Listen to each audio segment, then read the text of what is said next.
Good morning everyone, welcome to my channel. কেমন আছো তোমরা সবাই?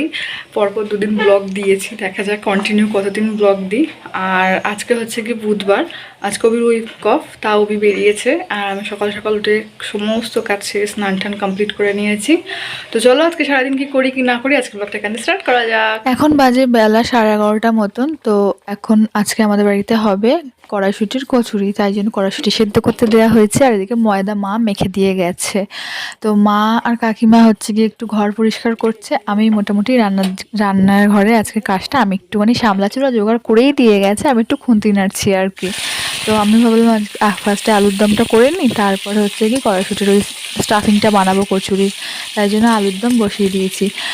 দুপুরবেলা হচ্ছে গিয়ে ভাতটা, দুপুরবেলা শুধু বললে না, আমি পার্সোনালি আমি এমন একটা মানুষ যে আমার ভাতটা হচ্ছে গিয়ে দুই বেলাই হচ্ছে গিয়ে আমি পছন্দ করি। আমার রুটি টুটি খেয়ে আমার হয় না। এখন একটা ফেসবুকে ট্রেন্ড উঠেছে না, রুটি খেয়েও দেখেছি, ওটস খেয়েও দেখেছি, আমার ভাতেই শান্তি, আমার হচ্ছে সেই অবস্থা।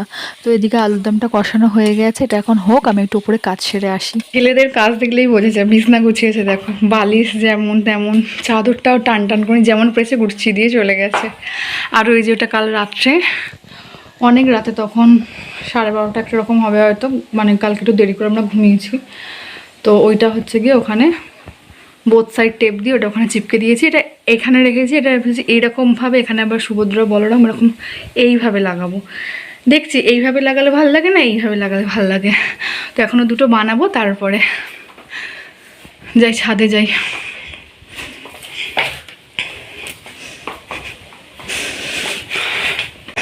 আজকে প্রচুর কাছাকাছি করেছি, মানে 25 দিন ছিলাম না, যা যা দরকার ছিল, কি অবস্থা চারিদিকে ছড়িয়ে ছিটিয়ে পড়ে গিয়ে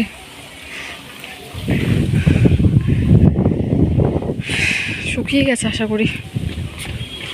এদিকে আমার সুন্দর আলুর দম হয়ে গেছে, একটু ঝোল ঝোল নামিয়েছি, কারণ ওরা একটু মুড়ি খায়, তাই জন্য ঝোল রেখেছি। সুন্দর কিনা জানি না, খেলে বুঝতে পারবো, আমি তো দেখেই বলছি সুন্দর। আর এদিকে শম্পা কড়াইশুটির পেস্টটা করে দিয়ে গেছে, কড়াইশুটি না মটরশুটির পেস্টটা করে দিয়ে গেছে। এবার এটা একটু মশলা দিয়ে কষিয়ে নিই। চলো শুরু করা যাক। তেলের মধ্যে একটুখানি 5 ফোড়ন দিলাম, 5 ফোড়ন দিলে গন্ধটা অনেক বেশি সুন্দর লাগে। এই সরি 5 ফোড়ন না, মৌরি মাথাটাও আমার গেছে।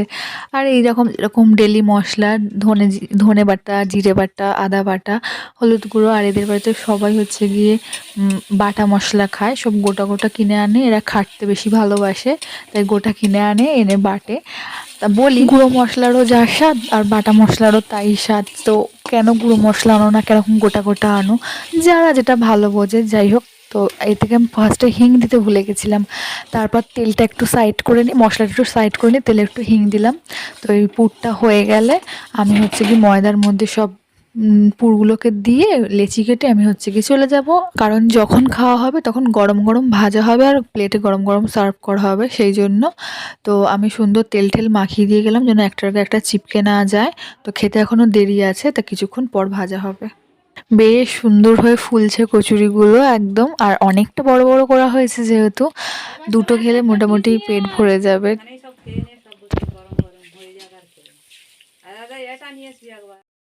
একটু সাজুগুজু করে হচ্ছে গিয়ে বেরোচ্ছি। আজকে বুধবার, এমনি ওই ছুটি থাকলে বিকেলবেলা বেরোই আমরা, তার মধ্যে আবার সামনে বিয়ে বাড়ি আছে, তাই টুকটাক কিছু কেনাকাটি আছে, কি গিফট দেবো না দেবো সেসব দেখার আছে। তো সোমবার বিয়ে বাড়ি আছে, তো আজকে বুধবার, এর মাঝখানে রবি যেহেতু আর ছুটি নেই, সেই জন্য ভাবলাম আজকেই বেরোই, আজকে বেরিয়ে দেখি কি পাওয়া যায় কি না যায়। তো এখন বেরোচ্ছি, এখন 5টা বাজে। তো চলো বেরোনো যাক। এই মহাশয়ের নাম হচ্ছে লালু। কই গেল? ওই যে, ওর আধ ঘন্টা অন্তর অন্তর মনে পড়ে আমাদের কথা, তাই আধ ঘন্টা অন্তর অন্তর এসে গেটে ধাক্কা দেয়, ডাকে এসে আমাদেরকে। আর এখন হচ্ছে গিয়ে কড়াই উঠছে, আমি বললামই সেদিনকা। তো কি সুন্দর লাগছে দেখো, চারিদিকে ছোট ছোট মানুষগুলো দেখা যাচ্ছে, যতদূর চোখ যাচ্ছে জমি। আর এখন সবাই কড়াই তুলছে। আমি আসবো, এর মধ্যেই একদিন আসবো, সামনাসামনি এসে দেখি। দেখো, বেরিয়ে তো ছিলাম হচ্ছে কি কিছু কেনাকাটি করার জন্য, তবে ও যে আমাকে এরকম গাদিয়ারায় নিয়ে আসবে গঙ্গার ধারে ঘুরতে, সেটা আমি জানতাম না। আর আমাদের সঙ্গে অবির একটা বন্ধু, দাদা ভাই আর তার ওয়াইফ মানে মৌ, আমরা হচ্ছে গিয়ে মানে 4 জন টোটাল বেরিয়েছিলাম। তো গাদিয়ারায় আসার প্ল্যান ছিল সেটা আমি জানি না, আমি জানি ওরই একটা বন্ধুর একটা দোকান আছে, সেখানে যাব, একটু আড্ডা মারবো, কিছু কেনাকাটি করব, সেটা ভেবেছিলাম। জানতাম গাদিয়ারায় আসার কথাটা আমি জানতাম না। আর এদিকে কিছু একটা মেলা হচ্ছে, যখন আসবো তখন আবার ঢুকবো মেলাটায়। আর এখানে জাহাজ তৈরি হয়, তো তাই যতটুকু পাচ্ছি দেখানোর চেষ্টা করছি তোমাদেরকে। আমিও নিজেও ঠিক দেখতে পাচ্ছি না, আর এখন অন্ধকার হয়ে গেছে। দিনের আরেকটু দিন থাকতে থাকতে আসলে হয়তো ভালো বোঝা যেত, দেখা যেত। ভালোই অন্ধকার হয়ে গেছে। গাদিয়ারায় না আসলে তোমরা দেখতে পাবে প্রচুর গেস্ট হাউস, লজ এসব রয়েছে। আর এটা হচ্ছে গভর্নমেন্ট থেকে একটা রেস্টুরেন্ট টাইপের, বাট প্রপার্টিটা অনেক বড়। আমার বিয়ের প্রথম বছর আমি এখানে রেস্টুরেন্টটায় লাঞ্চ করতে এসেছিলাম, আমি আর রবি অ্যানিভার্সারিতে। চলো এবারে মেলার ভেতরে ঢোকা যাক। এটা হচ্ছে মা গঙ্গার পুজো হচ্ছে, মানে গঙ্গা মায়ের পুজো উপলক্ষে মেলাটা হচ্ছে। আমি বিয়ের এই 4 বছরে এত মেলা দেখে নিয়েছি, মানে এত পরিমাণে মেলা আমি দেখেছি যে আমার মেলার প্রতি ইন্টারেস্টটাই এখন কমে গেছে। আগে আমাদের ওখানে মেলা হলে একটা এক্সাইটমেন্ট কাজ করতো, যে বরিশার চণ্ডী মেলা বছরে একটা বা চামুন্ডা মেলা, এরকম একটা ব্যাপার। আর এখানে এত মেলা সারা বছর কিছু না কিছু ছোটোখাটো কারণের কোনো একটা রিজন যায় এদের মেলা হওয়ার জন্য বা প্রোগ্রাম হওয়ার জন্য। এটা বেশ ভালো যে ছোটো ছোটো কারণে মানুষ এখানে নিজেদের আনন্দটা খুঁজে নেয়। আরেকটা বড় বিষয় হচ্ছে কি, এখানের প্রতিটা মেলা হচ্ছে ধান জমির উপর হয়, মানে ম্যাক্সিমাম মেলা ধান জমির উপরে হয়। তোমরা অনেকেই জানো যে ধান জমির উপর দিয়ে হাঁটতে সত্যিই প্রবলেম হয়, কারণ এবড়ো খেবড়ো হয়ে থাকে, মাটিগুলো গর্ত হয়ে থাকে। তো আগে যখন এখানে এসেছিলাম না, তখন প্রতিটা পা ফেলতে একটু একটু ভয় লাগতো, যে এখানে পা ফেললে হয়তো হোঁচট খেতে পারি, ওখানে পা ফেললে হয়তো পাটা মুচকে যেতে পারি। আর আমি এত পরিমাণে মেলা দেখে অভ্যস্ত হয়ে গেছি আমি, যখন আমাকে অন্ধকারে ছেড়ে দিলে আমি চোখ বন্ধ করে পা ফেলতে পারবো, কারণ আমি একটা হয় না, মানুষ থাকতে থাকতে একটা জায়গায় অভ্যাস হয়ে যায়। তো এটাই সেটা।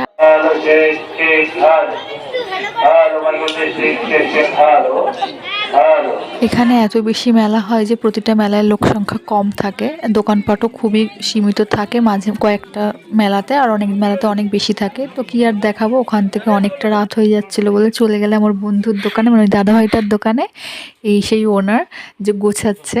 তো এখান থেকে শাড়ি নিয়েছি দুটো, মানে নিজের জন্য, আর একটা নাইটি নিয়েছি। ওর জন্য কিছু কেনার ছিল, বাট সেটাও কিনে নিই, আবার একদিন আসবো এর মধ্যে। তো কী কিনেছি সেটা বাড়ি গিয়ে দেখাবো, কারণ তোমরা অনেকেই জানো হয়তো, বা না জানলেও বুঝতে পারো ভিডিও দেখে। আমি একটুখানি বাইরে বেরিয়ে ব্লগ করতে আনকমফোর্টেবল ফিল লাগে, এইরকম ছোটো ছোটো ক্লিপ নিয়ে নিই, যেটা আমি পরে গিয়ে ভয়েস ওভার দিয়ে এডিট করে দিই। তারপরেই ওখান থেকে কেনাকাটি হয়ে যাওয়ার পরে তখন মেবি 9টা বেজে গেছিলো। দাদাভাইটা জোর করে বললো না ফুচকা খেয়ে যেতে হবে, দোকানের অপোজিট সাইডেই হচ্ছে গিয়ে ফুচকা ছিল।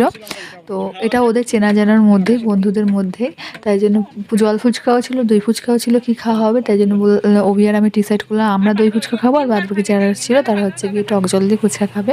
তখন আমাদের জন্যই দই ফুচকার প্রিপারেশনটা চলছে। রাত্রি 9টা বাজে ফুচকা খাচ্ছি আমরা।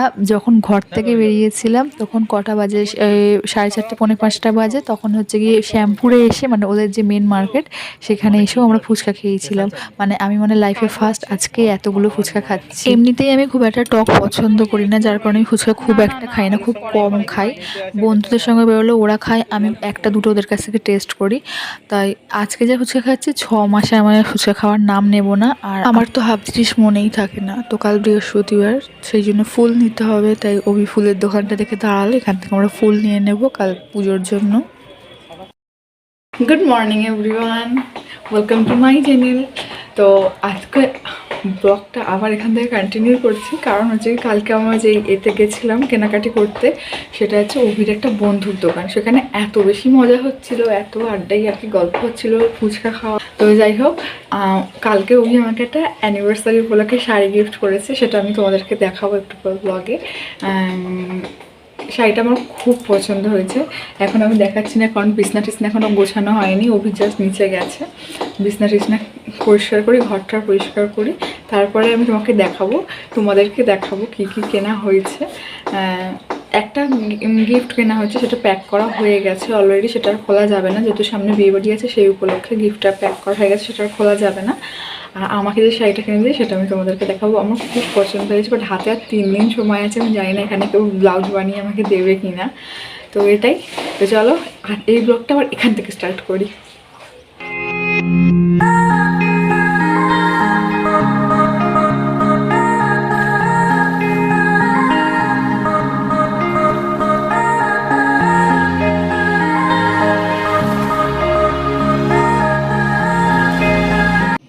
আজ আজ বৃহস্পতিবার, সুন্দর আমি ঠাকুর বাসনগুলো মেজে ধুয়ে একদম চকাচক পরিষ্কার করে রেখেছি। বাট এতদিন ইউজ হয়নি বলে না এখন কালো কালো কালো কালো স্পট পড়ে গেছে। আশা করি ওটা মাজতে মাজতে চলে যাবে। ফুল পান পাতা সব কিছু এরকম গুছিয়ে রেখেছি। আর ভালোভাবে এটা পরিষ্কার করতে হবে, কারণ অনেক দিন, প্রায় 20-25 দিন এটা পরিষ্কার হয়নি। ভালোভাবে পরিষ্কার করে আজকে সুন্দরভাবে বৃহস্পতিবারে ঘট বসিয়ে পুজো দেবো। চলো এবার শাড়িটা দেখাই। এই শাড়িটার নাম কি আমি জানি না, এটা আমাকে ওই গিফট করেছে, আর বিয়ে বাড়িতে আমি এটাই পরবো। দোকানে ঢোকার সঙ্গে সঙ্গে এই শাড়িটা আমার দেখে এত বেশি ভালো লেগে গেছে যে অনেক শাড়ি তারপরে দেখিয়েছে, কিন্তু আমার মাথায় এটাই ছিল যে না, আমাকে এটাই নিতে হবে। এটা আমার প্রতিবারের ঘটনা, এটা আমার একটা রোগ বলতে পারো, যেটা আমার একবার পছন্দ হয়েছে, দ্বিতীয়বারে তুমি যত ভালোই অপশান আনো আমার সেটাই আমাকে নিতে হবে, এরকম একটা টেন্ডেন্সি আমার মধ্যে থাকে। তো এই শাড়িটা আমার অনেক বেশি ভালো লেগেছে। আমার পুজো দিতে দিতে 2:30 বেজে গেছে। ঠাকুরের যে খাওয়ার জল আনবো সেটা হচ্ছে কি আনতে পারিনি, কারণ এখানে কলটা ভেঙে গেছিলো। তো মা স্নান টান করে তারপরে আমাকে জল এনে দিল, তারপর পুজো দিলাম। পুজো দিতে দিতে 2:30 বেজে গেছে। আর পুজো দিতে সবারই টাইম লাগে। একটা থালা নামিয়েও ফেলেছিলাম, মনে হলো একটা ভিডিও ক্লিপ নিয়ে নিই। আবার ফোনটা হাতে নিয়ে একটা ভিডিও নিলাম, আর খুব সুন্দরভাবে পুজোটা দিলাম। আর এখন তাড়াতাড়ি যাচ্ছি ব্লাউজ বানাতে। জানি না 3 দিনের মধ্যে আমাকে ব্লাউজ করে দেবে কিনা। তো আজকের ব্লগটা এখানেই এন্ড করছি। কেমন লাগলো ব্লগটা আমাকে কমেন্টে জানিও প্লিজ।